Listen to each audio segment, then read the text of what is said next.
moderate this panel alongside with our distinguished speakers. And I will invite Gabriel Dinu, Deputy Director, Romania Directorate for Cybersecurity, DNSC. Also invite on the stage Andrei Ioniță, Regional Director of Government Affairs and Strategic Accounts, Bitdefenders. Andrei Avodanie, Founder, Bit Sentinel. Stelian Brad, President, Cluj IT Cluster. And Grațiela Măgdălinoiu, President, ISACA, Romanian Chapter.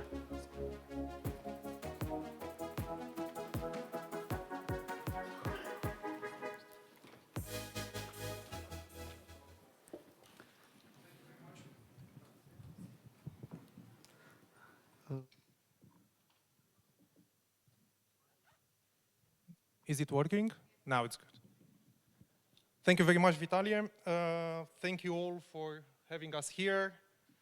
I'm very happy to be on this stage with a very nice mix of public, academic, and private expertise around cybersecurity. As we all know, cybersecurity is a very hot topic today next to AI. I'll try to speed things up because of the busy schedule ahead, because of the gala that we are all waiting for, and last but not least, because I have one last question at the end that I hope I will be able to reach to. So to start, considering all the challenges on the global stage, and I'm turning my attention to Grațiela. How is the cybersecurity landscape changing at the global level, and how can the policymakers keep up with it, but without hindering innovation and business development? Hope this works. Yes. Thank you very much for the question. I was not expected to be the first one. Sometimes it's very good, sometimes it's not. But yeah, how the threat landscape is evolving very fast in the same pace as the technology does.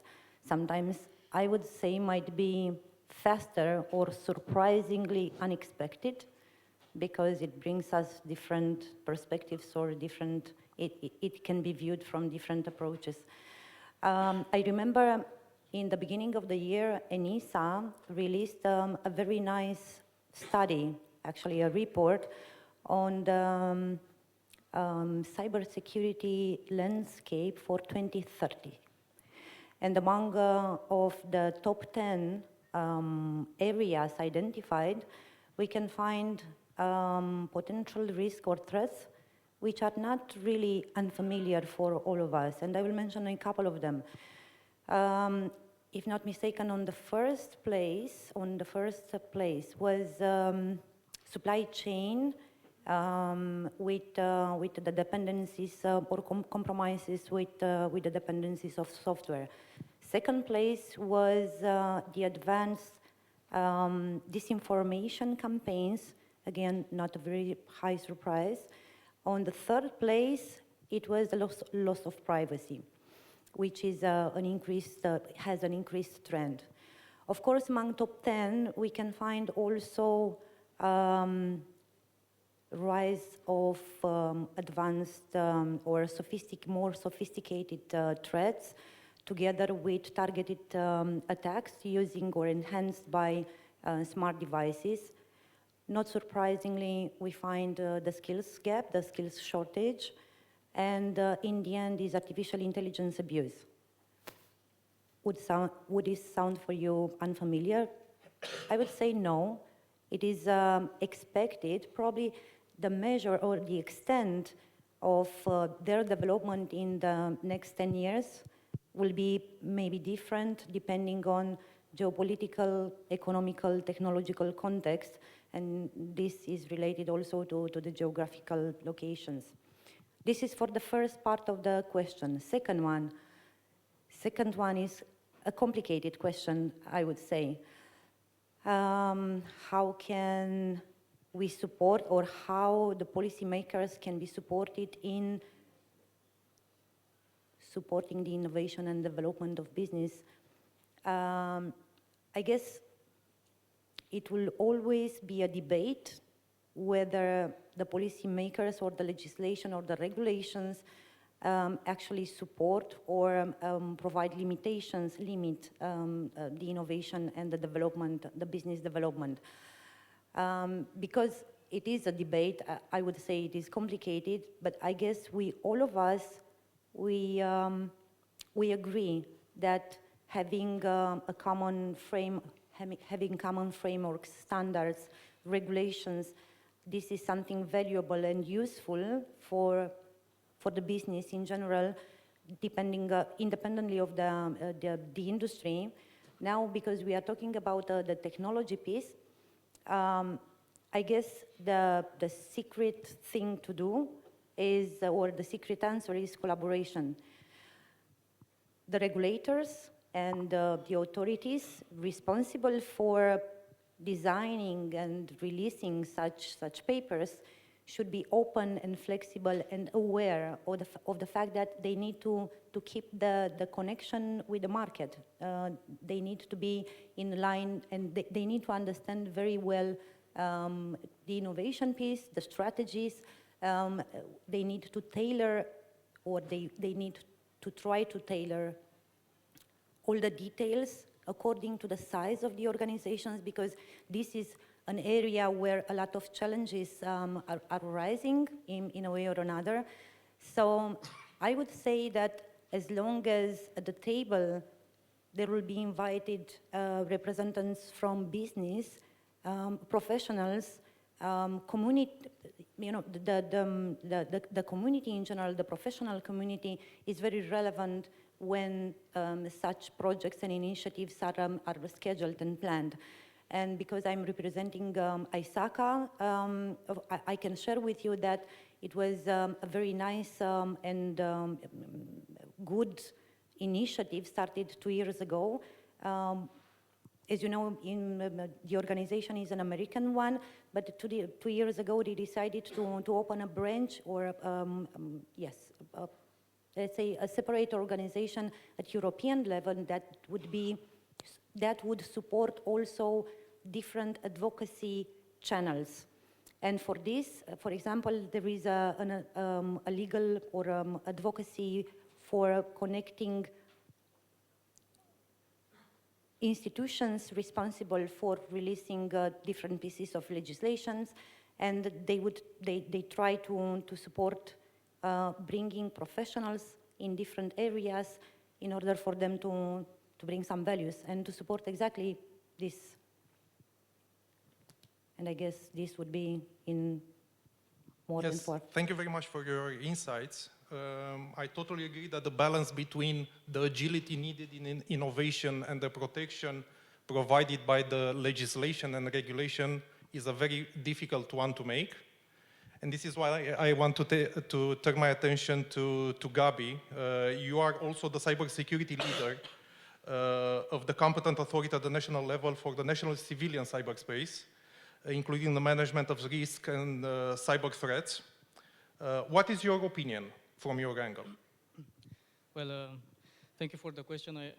I wanted to answer also from the standpoint of the regulator, because as you have said before, at least at a European level, at the EU level, now we have a whole the flourishing of regulations and the legislation, directives, and everything, which really are very useful, but at the same time they pose a very big pressure on the regulation authorities in order to keep up, because every piece of act or legislation that is created at the EU level needs to be transposed and implemented at the national level. So this is complicated, but I will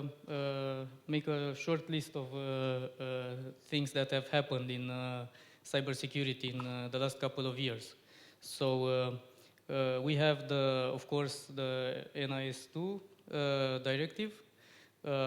We have in the near future the Cyber Resilience Act, which is very important because it deals with the cybersecurity of products and services and the access of those products and services on the European market, and will have a great impact on in this perspective. We also have the first certification scheme, the EUCC, that came up. Also, the Cybersecurity Act has been updated in order to include the managed security service providers in the scope of the Act. We have the Cyber Solidarity Act, which came with solutions in order to stimulate the development of capabilities at the EU level. And this is also a very important topic that I want to cover in my answer. We have the AI Act, we have legislation, regulations that are coming, for example, DORA on the banking sector. We have the Critical Entities Resilience Directive, which is also connected with DORA and NIS2. As I said, the European Union is working very hard in order to develop a very good regulation framework in cybersecurity, and it covered a lot of important issues, and there are also some things that will need to be done. But what is very important that these pieces of legislation and have to be transposed in national legislation, and also other norms and regulations that we have to develop. And this is at some point, it's very complicated. There are, for example, the NIS2 directive, and I will anticipate your next question. It's a step forward from the first NIS directive, which was quite simple. It had 3 pillars. It was about implementing minimal cybersecurity measures by the entities that are covered by the directive, and reporting incidents to the national competent authority. And it also established a cooperation group at the EU level in order to discuss and have a common approach. But the NIS2 directive, it's a lot more complicated if we analyze it. And there will be a lot more issues that need to be tackled in order to have legislation that both covers the need for cybersecurity. It is also implemented in a proportional way in order to make sure that we have a risk-based approach and we don't put too much pressure on the entities that will have to implement those cybersecurity measures. But more than that, it covers complicated issues such as the supply chain cybersecurity, or issues like implementing CVD. So it is a lot harder to put it in national legislation. It is a more complicated talk even at EU level, because the EU agencies are still trying to debate on some aspects of this directive. It also needs to be adjusted in order to be to work together with DORA and NISA. We have in the chair the Critical Entities Resilience Directive. It is, as I said, a big pressure. So in order to do that, because I was talking about capabilities, the authorities need to have, in the first place, they need to have a specialized human resource, because we need to have people who understand both the technical side and the legal side in order to do our job. And this is only from the regulation standpoint, not taking into consideration other things that we need to do in order to implement it. So very important for us is to stay close and cooperate with the private sector and the other entities that have been involved. And we are trying, and we will be trying in the future to be open to discussions and to have debates on the more, as I said, complicated issues concerning these directives that we need to implement. Because apart from that, there are also other things that we have to take into consideration, other needs that we will need to approach in order to have a regulation that covers other aspects that are impacting our society and need to be addressed. Thank you very much. Indeed, you covered another question I had prepared, especially for you. Thank you very much. You mentioned resilience. So moving on, I would like to hear all your opinions, maybe starting with Andrei. How can we foster cyber resilience and capacity building, both for professional businesses and the general population around us? Okay, thank you for the question. Thank you for inviting me here. I'm honored to address to you all.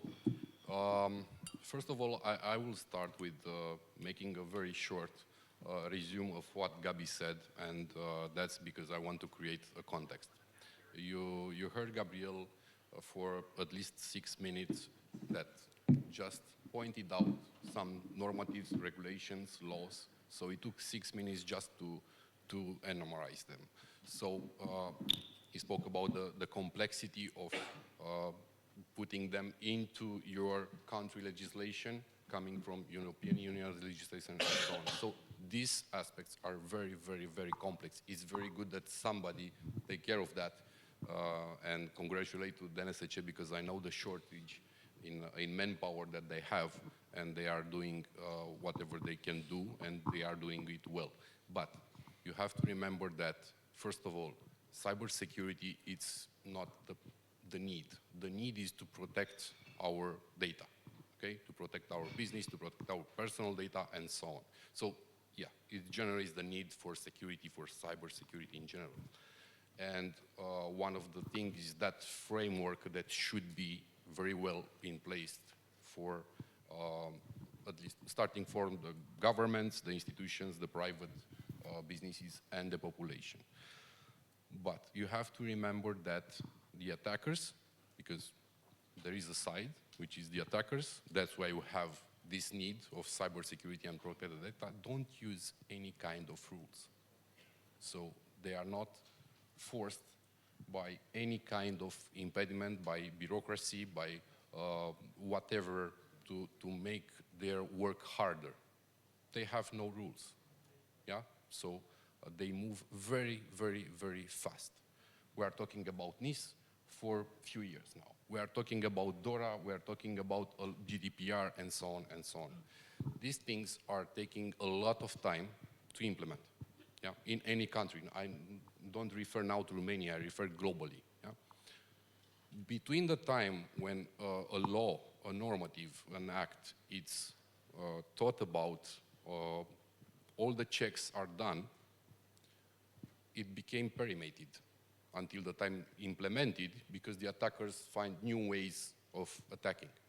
So we are always one step behind in terms of legislation, rules, and so on. And that's nobody's fault. This is the world that we are living in. So the first point that we have to take into account in terms to protect our data is education and awareness. That's the first common sense thing that we should do for us and for our children, because they are the future, and they need to have this hygiene of using internet, of things, and all the things that they are using, and I don't know what they are using. Yeah, it's tough. I have 2 kids, so I know. One of the ideas that I will launch here at ANIS, maybe in partnership with DNSC or other entities in Romania, is that you know very well that the schools have a program for another kind of school week and the green week. Yeah. So one thing that can be done, and it is done by Bitdefender, it was done by me personally, going to some schools, yeah, and talking about cybersecurity and making the kids understand why it is important, what are the risks, and so on. The NSC, on the other hand, has a lot of materials on what to do, what to not to do, best practices in case of. You will find it all documented on their site, but it's not known about this. They are doing what they can on the social media, on LinkedIn and so on, but my kids will never see the LinkedIn posts of the NSC. Yeah? So, yeah, that's the reality. So it's our job as parents, as teachers, as whatever, to foster that. Yeah? To make them read that, to make them understand why. And the idea that I'm launching here is that for this special week that schools have, and they are by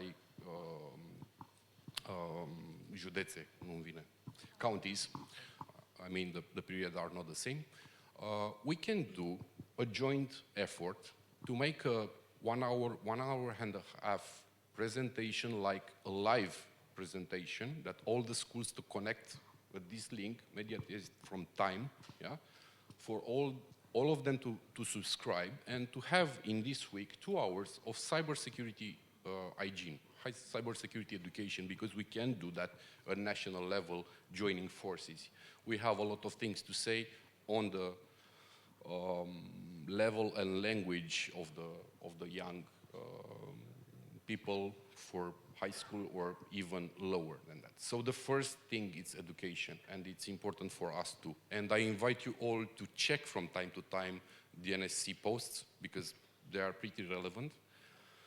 And I don't have time here, maybe a big bunch of you know how easy it is to crack a phone or steal your data.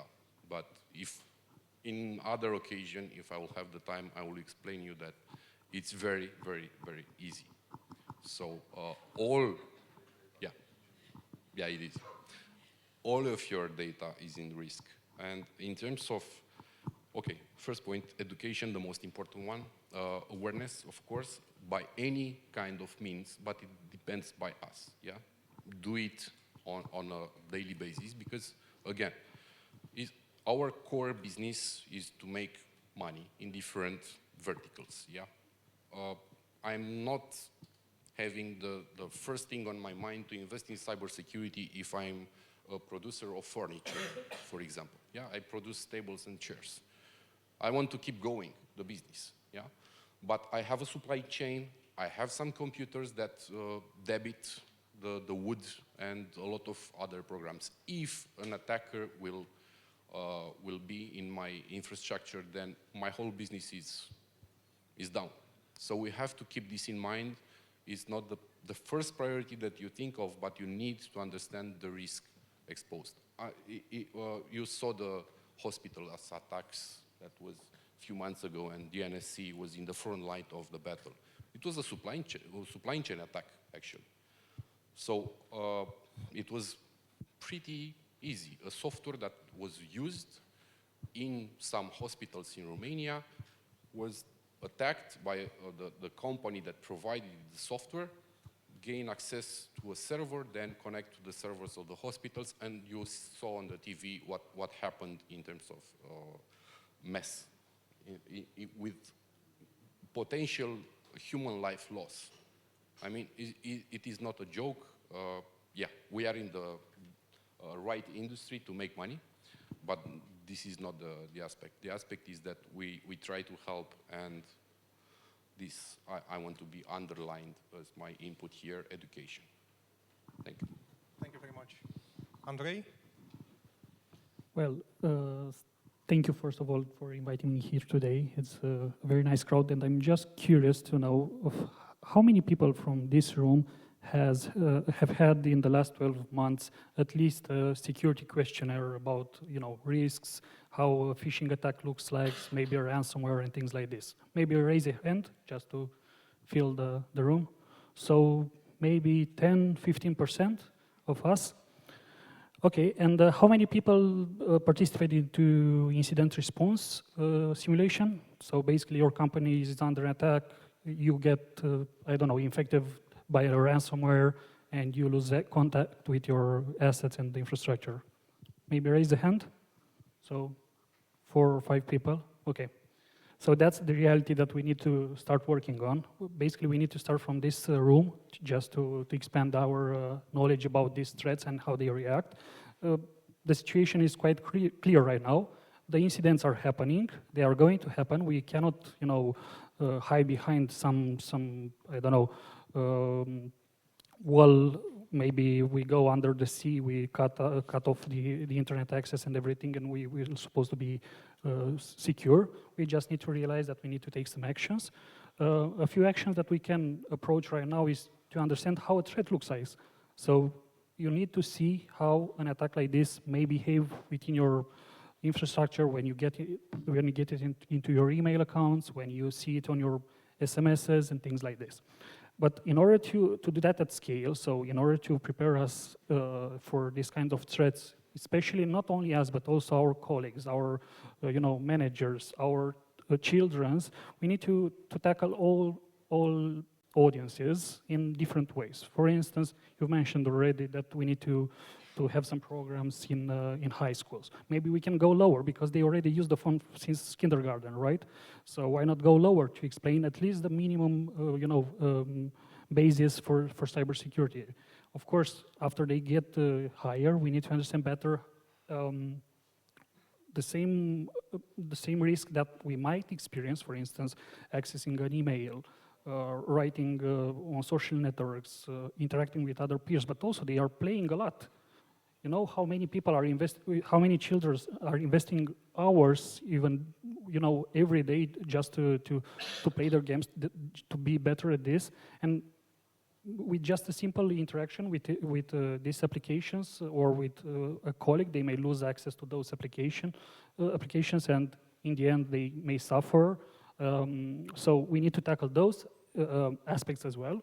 And after we go higher in the let's say, supply chain of education, we need to have specialists in the field. So where do we find those specialists? How would we encourage them to get better in this field, and how we can motivate them to join us in the cybersecurity? Because of course it's attractive to become a programmer. It's way easier to do other stuff in the IT. Maybe sometimes they are better rewarded, but for that there are ways to start even from high schools. At least there are a few programs that I'm aware of, and probably there are many others.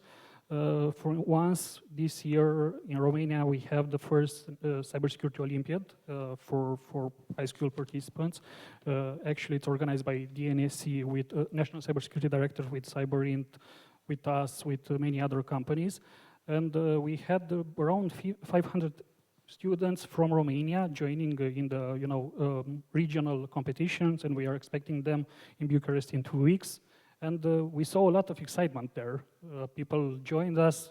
First, of course, the Ministry of Education is going to recognize this, actually is recognizing this activity. But at the same time, it's exciting for them to learn how to hack into things, how to defend their phones, how to investigate into different incidents or ransomware attacks and stuff like this. And maybe at some point they will join us in the cybersecurity, but if not, they most likely will work in IT, and they will be aware of these kind of threats, and most likely will be advocates of what can happen within your organization. So try to involve in these kinds of activities as well. Of course, after get higher or get experienced in the field, you need to have certifications.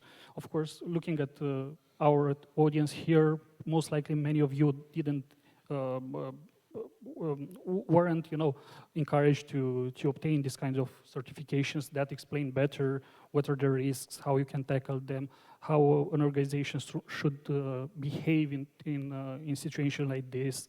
How you can create a risk management process, how you can identify threats before are happening, how you can react to those incidents. Maybe you need to have somebody on your speed dial just to answer to your questions when you're in need, because this is, I think, one of the most difficult aspects, to have somebody that can be calm, quiet, understand your situation, especially when you have a breach or half of your company doesn't work or your business doesn't work as expected. And if you don't have somebody to call right away, then you have a problem.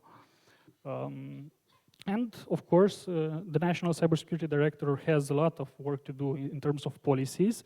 Those policies are very difficult to understand by the the normal IT specialists that should implement those requirements. Sometimes those requirements, based on our experience at least, are translated by lawyers. So imagine a very technical situation like improving your assets management, right? In cybersecurity especially. And you take the regulation, you look at it, you see one line describing that process, and sky is the limit about how to implement that. Those things cannot be improved without experienced colleagues or partners that would help you improve your maturity, especially in cybersecurity. And yeah, I think this covers much of our needs, especially in terms of improving cybersecurity awareness within organizations, but also let's say try to have a holistic approach about this topic, because there are many isolated cases where things are getting better and better, and are I saw many companies in the last couple of years, especially with the help of NIS directive, improving their status quo in terms of their cyber resilience. But at the same time, we see lots of shortcuts because they are looking at the regulations, they are looking at recommendations from lawyers and things like this, and they try the shortest path to become compliant, not the shortest path to become resilient enough for their premises. Thank you. Thank you very much. I've heard education a number of times, and I do not want to step into the next panel. But I want to take advantage of the experience Stelian has in this field. He's also a professor. Do you think education is the only key, the main key in terms of resilience? It's to the foundation. Education is to the foundation for, let's say, from every age, from kids, as it was mentioned by my colleagues, but as well as to the level of employees, to the level of owners, decision makers, and to the level of any kind of organization, businesses or public institutions. But in order to motivate, to activate people for putting more, let's say, effort into becoming more educated in this area, we have to make them aware about the situation, because this is something very crucial. I agree that it is somehow quite nice even for a kid, but not only for kids, even for mature person to see, for example, what is behind the virus or a kind of malware. But beyond this, they have to understand how all these things are happening in the world. And just to give you some figures about this, and also for our colleagues here in the room, by the end of the next year, we might need about 3.5 million of new professionals in cybersecurity. Are we capable to generate this amount of professional? Because cybersecurity is not just a simple thing. It's one of the most sophisticated profession. You need to, horizontally speaking, and after that vertically, to cover a lot of aspects at the technological level. And this is a huge challenge. And I like to confess to you, because we have even very enthusiastic students to the master level coming in this master degree on cybersecurity, but a lot of them give up after a few semesters because of the complexity of the training process. So for professional, indeed, we have both a good training, but also a lot of experience to be added. And it takes maybe from 2 to 5 years to consider somebody made some steps in this area. Even if there is not a clear figure about the amount of hackers in the world, but something that has been recorded is between 200,000 and up to 500,000. And they work very hard, as it was mentioned. About 40% and more, they work part-time, about 4 hours per day they are involved in trying hacking. About 13% a full-time job for just doing these kind of things. So you can imagine, so they are very determined for different reasons to penetrate. Not talking also about those divisions at the military level, like in China, but not only in Iran, in India, even in the United States, that is kind of a new kind of weapon in this world warfare in the world, and they are much more than ethical hackers, much more. We can count about less than 200,000, so about 160,000 of ethical hackers. So insufficient about the needs.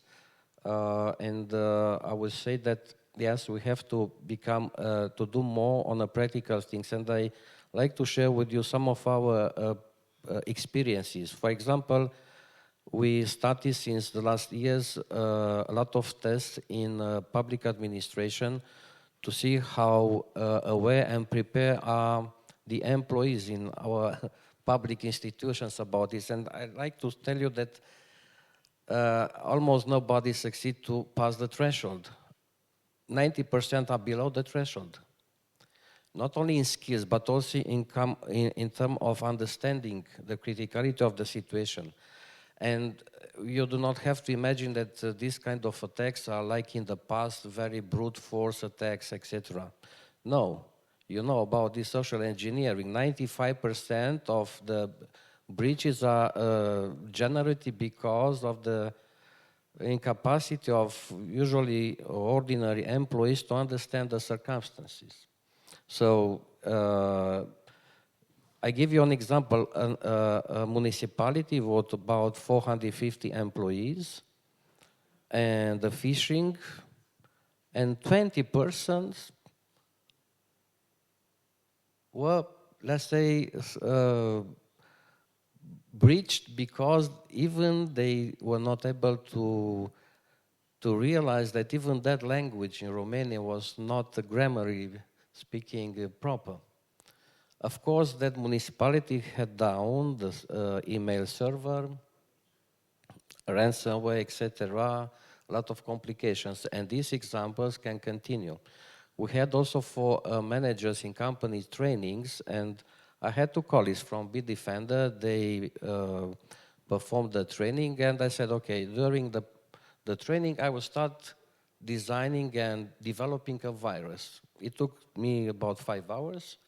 And to the end of the training, I asked the 2 colleagues, which are experts at Bitdefender, please explain if you could be able to find out about this virus. And I said, no, somebody will have a problem. After that, of course, we'll have a reaction and we'll try to fix. But that time in the room, everything changed.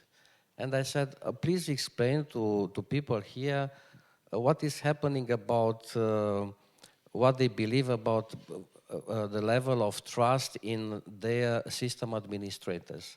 And when they started to see how vulnerable is also the situation, also what the kind of rumor in the room, and to them the conclusion was simple. We also have, besides education and awareness, to implement cybersecurity policies. So we have to take this at a strategic level and to be integrated in our strategy, in the business strategy. So this is very, very important. Thank you. Thank you also. I can only summarize. I guess there is not something new I can add to your question, but I can highlight some keywords. One, I would say, security, information security or cybersecurity became already or should be seen as an individual, a personal responsibility in our personal lives, in our professional lives. I'm saying this because digital universe is part of our life, day-to-day life, professional-wise, business-wise, at home with kids and everything. The education is, of course, a very important aspect. I can see a huge area for collaboration in this regard, because education needs to be done at different levels or all the levels, as my colleagues mentioned already. I am familiar with many initiatives in the market run by either public institutions or many private institutions. And I would see, after hearing everything, I would see, let's say, a more orchestrating or more collaborative way to support this, because it's our interest to develop such skills, and of course to have in mind the shortage we all discuss about. And talking about this, I guess, so for the public piece, the collaboration should be done in different ways, you know, public associations and private, and together with the academia. Within the academia, I know there are many programs for supporting this information security and cybersecurity topics, but my personal feeling is that they need to be continuously reviewed in order to ensure it reflects the requirements of the markets, the requirements to keep the same dynamic with the technology, and not to focus exclusively on, I don't know, software development, for example, which is a big chunk from many curricula. And of course, on the private institutions, what we call cyber hygiene should be something which is on daily basis. It's part of the business, and fully supporting the idea of educating the C-level. I guess this is one of the first steps where the effort should be put. Because in the absence of the support of the management, nothing will happen. It will be just a check-in or just a checklist. But otherwise, you know, leadership together with cybersecurity can do a lot more. This would be my take. Thank you very much. Would you like to add anything? All the other speakers have touched probably the most important things when we are speaking about resilience. So yes, it's the foundation of resilience, it's capacity building, and it's cyber hygiene. These are the fundamental things that need to be taken care of if we want to have resilience and cybersecurity on the long run. On the shorter run, of course, we have the obligations that come from regulation, and that set up a minimal and common framework that need to be implemented by the entities. They also set up the roles of the actors and the institutions that are involved in ensuring cybersecurity. We have the need to have incident management and in place, and the involvement of the public authorities in incident management.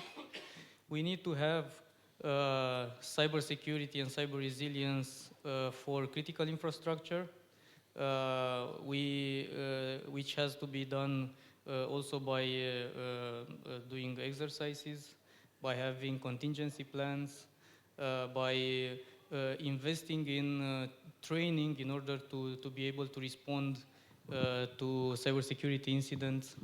And we, of course, need to have cooperation. And I have to observe that everyone here talked about experiences cooperating with the other entities that are present here in the panel. So, and I'm very sure, and I'm looking around, and I see people that we've worked with and probably will work with in the future.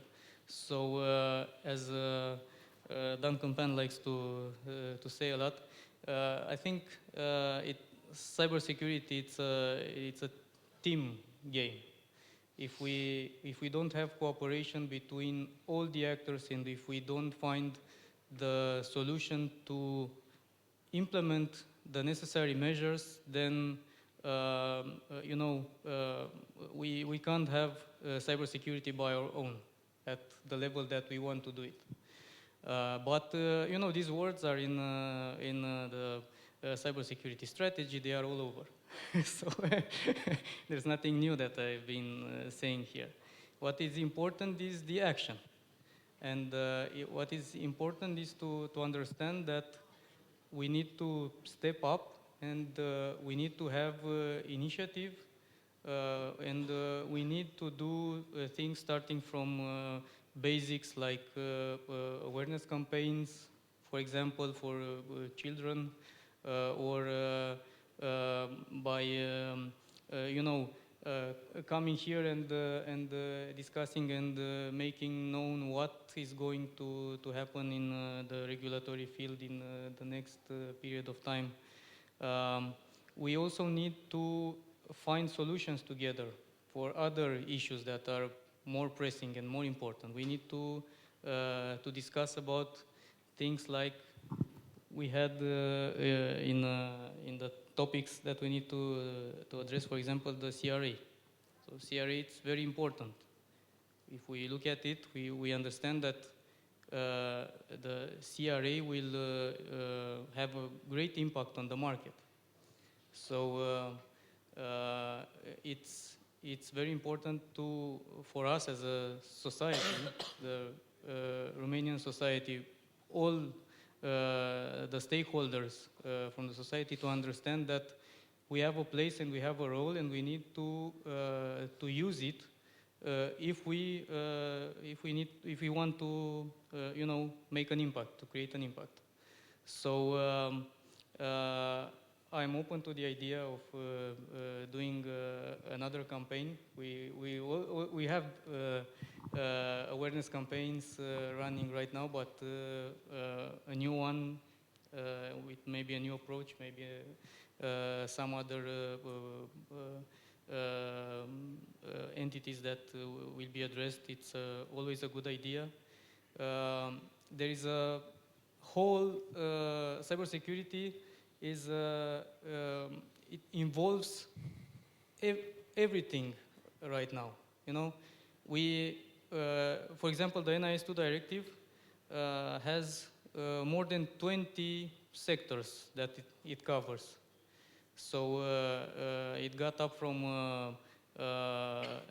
energy, transportation, health, to now we're talking about the industry, manufacturing industry. We're talking about the public administration, which is also very important in terms of ensuring a minimal level of cybersecurity.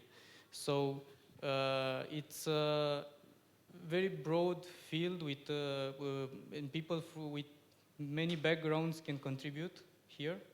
And it is very important to stay open and to come forward with any proposals and to take them into consideration and work on it. Thank you very much. You mentioned, all of you, I think, the gap we have in the skills in IT, and also I understand in cybersecurity. And I want to turn my attention to Andrei. How can we handle this skill gap? Which Andrei? Okay. Yes. Well, the first thing is cooperation, of course, but we need money. That's the second one, the obvious. I've heard that before. Yeah, need. I think we should all start with basics, of course. Try to see how a phishing campaign looks like. You said that you never had done an activity that involves understanding how an attack or a breach looks like. Maybe start from that point. You will understand a lot more things than the average, and become your number one promoter within your organization to expand those skills. Is the only way. We live in I think cybersecurity is a bubble within another bubble, which is IT in general, and we have the impression that when we are doing those campaigns, that we are actually reaching to the right audience. I feel that we are still, there are still a lot of things to do in order to reach the audience for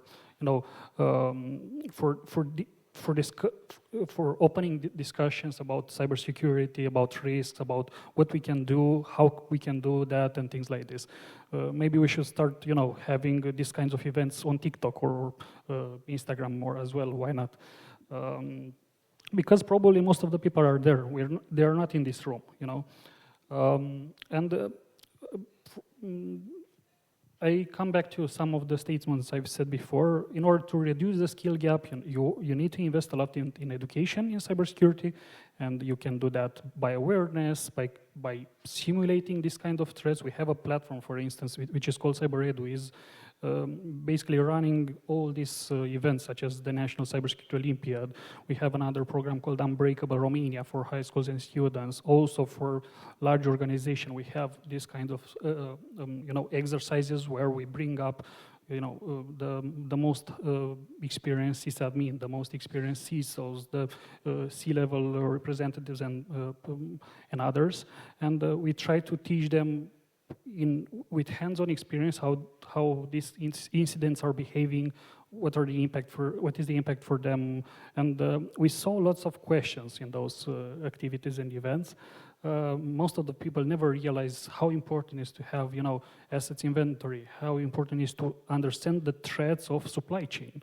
And NIS2 covers that quite well. And although some of you might think that we are not, under the NIS2 directive because we are not big enough or we are not in the right industry, guess what? Most of us, we are working with those industries. So basically, we are part of the supply chain for them, and most likely, those companies are going to come back to you and ask you, well, what have you done in the last 12 months? Have you done a penetration testing? Do you have any solutions to monitor, events within your organization? Can I come back to you to investigate an attack if it happens? Things like this needs to be, tackled. So I feel that if we have the money, we have the cooperation, we have the tools already, we just need to start doing this, and maybe not only in our bubble.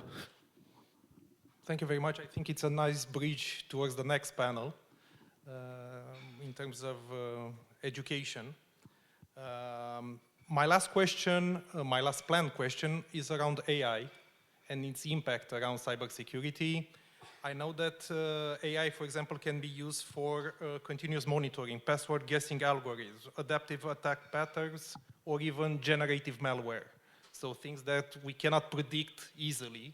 And my question to Stelian is how can we leverage AI to predict and mitigate these future threats, or existing already? Yeah, you have mentioned, also I'm involved in this AI and cybersecurity. We had an interesting EU project on that.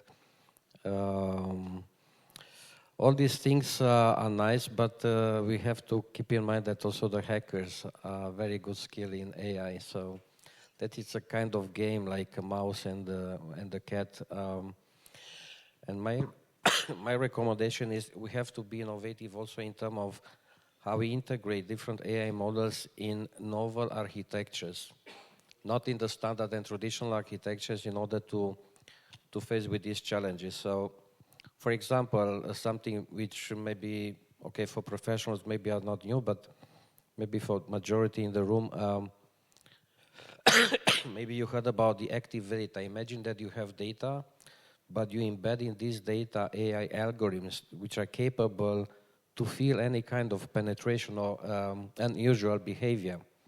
This could be something that we have to think more in order to operate like a living system in case of such situations. Also, something that I truly encourage for organization is to consider more decentralized agents which are specialized in different kind of attacks, a mesh of AI with respect to different kind of categories of data, as well as smart sensors. So these smart sensors are not all the time operating based on, let's say, software issues, but also there are different kind of physical issues. For example, thermal sensors that see something which is unusual in the network, or electromagnetic sensors that feels something which is very unusual. I even talk with, you know that in Israel it's a big hub in Beersheba on cybersecurity, and all their success to penetrate different critical infrastructure was actually based on these non-conventional ways of doing things, not software related, but in principle, this is because I like also, maybe you have some other questions to other colleagues, to say that, yes, we have to consider AI, not necessarily that AI that is based on big data, because in many situations, we do not have big data to defeat against these kind of attacks because of the dynamics of the situations, but which we call is the neurosymbolic AI. So we also have to consider any other kind of algorithms that are together with those that learns from different history and incidents in order to make more resilient the system, and also related with the education. So this is never-ending game. So if somebody will think that will stop, that will never happen. So we have to have a zero trust in this, and even to have AI that is a kind of observer, because you can use AI, but also AI can be used in also, let's say, unethical issue in this system. So you have to consider also this perspective.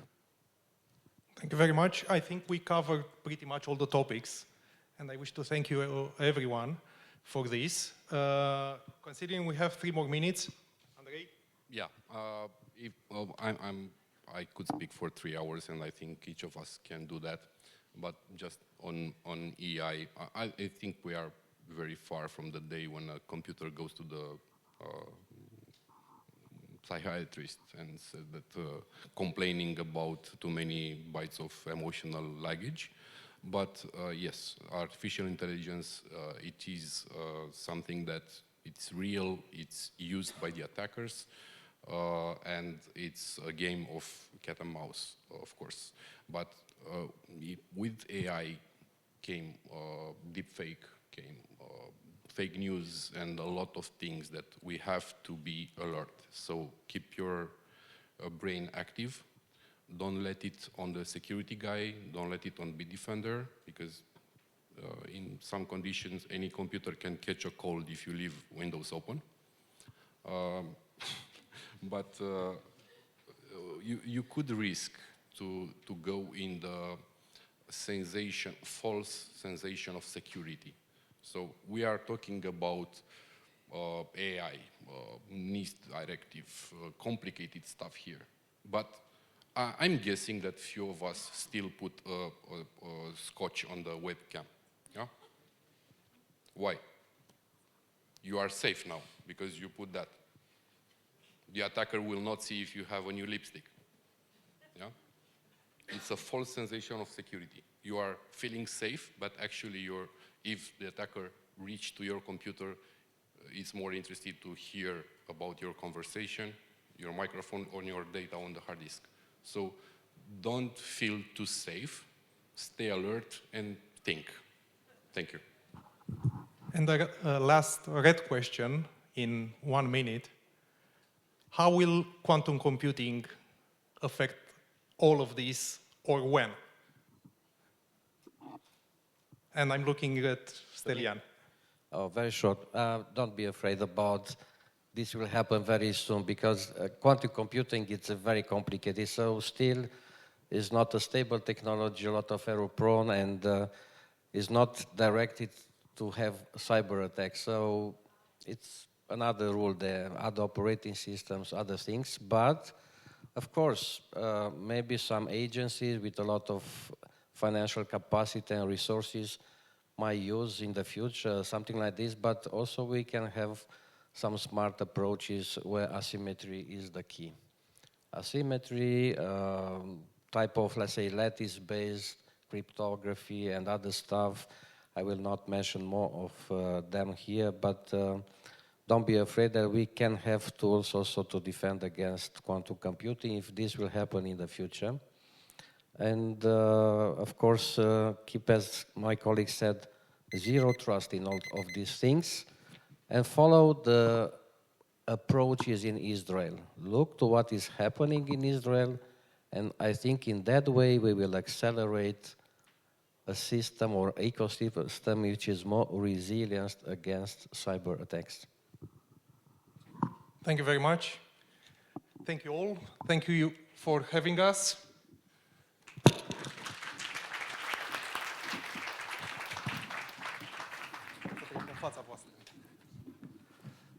Now, thank you very much for this insightful and very interesting information. We kept our promise. It was indeed interesting. Of course, my job is done for today. I was your host. Now I should leave because I have my daily job on Euronews. You can watch me every night at 21 p.m. at Voices That Matters, Vocile Care Contează. Thank you very much. But now, the most important part of this event will be hosted by my colleagues from Euronews Romania. I will invite them to the stage, please.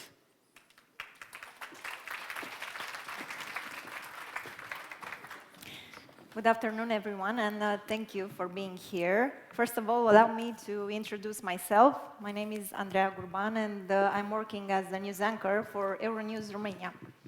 Hello, and good evening. My name is Radu Hânganuț. I'm also a presenter for Euronews Romania. And tonight we will be our hosts. But before that and before everything, it is my pleasure to send you to a very short coffee break for about half an hour, so make sure that you are here, back in about half an hour, and we'll talk more. Thank you. Thank you.